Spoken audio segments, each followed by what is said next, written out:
Hi, this is Debbie Hagedorn, and this is my learning journal number 3 for a Tech 3030 class.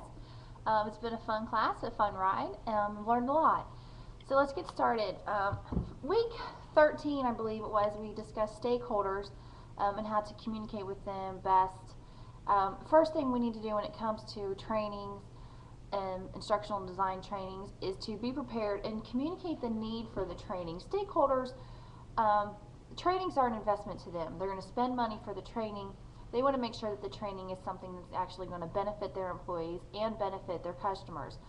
They also want to make sure that the return on their investment, for example, the training, will be worthwhile. So it's always very, very important to have like a need analysis available, have your presentation on how you're going to do the training, what the actual agenda is, and have answers to the questions and know what the questions are going to be before they're asked. Stakeholders, it's more of a selling point when it comes to getting the stakeholders' approval for some training. One of the other topics that we've discussed recently was marketing our skills. I think a lot of marketing our skills would be done through networking. Who do we know? Who has been through a training that we've done? How well have the trainings that we've done in the past gone over? How successful were they? So networking is a big thing. Same thing as word of mouth. A lot of how you get your trainings done is by communicating with people. Hey, this is what I'm into. This is what I can do. And then people telling other people, word of mouth kind of thing.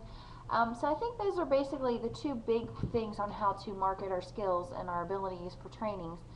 And our trainings can go from industry to industry. We don't actually have to be an expert in everything. We just need to know a little bit about everything.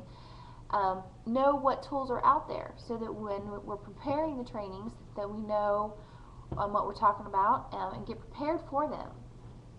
So I think that's very important. The next thing we discussed, I like to kind of group together, is change management and how to conduct a first-rate training with time constraints. I think to deal with change management, again, we need to analyze what the situation is and make sure that our training is appropriate. You need to have an agenda. What exactly we're going to cover in this training, and stick to that agenda, and also give yourself time for question and answers. In the training, there's always going to be a student or somebody who's going to ask a question, and it'll be very easy to get off track. So you always want to try and stick to your agenda, but leave time to kind of answer the off-track questions so you can touch base on them but not continue down the road on it. You want to make sure that you have, you get accomplished what the priorities are. What is management looking for? What are the attendees of the training looking for? You want to make sure that they get the information out of it that they need to. This goes back to who is the customer. I believe the management team is the customer because they have a training that they want their employees to learn. They want their employees to know how to do this. So therefore the management team is the customer, as well as the employees who are attending the training, because it is their job to learn the skill or to learn whatever it is the topic of the training is, so that they can take that skill or that information, that knowledge onto the floor or onto the workplace with them. So there's actually two customers. It is the management team and the attendees of the training on just being the customer, I guess. Mind blank right there.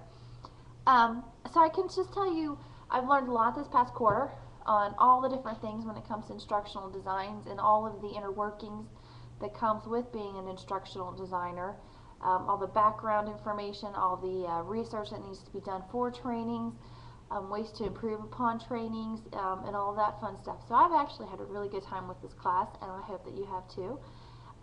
For those of my classmates that are graduating in December, congratulations, and hopefully those that are still going to be around, I will see in other classes in the future. Thank you.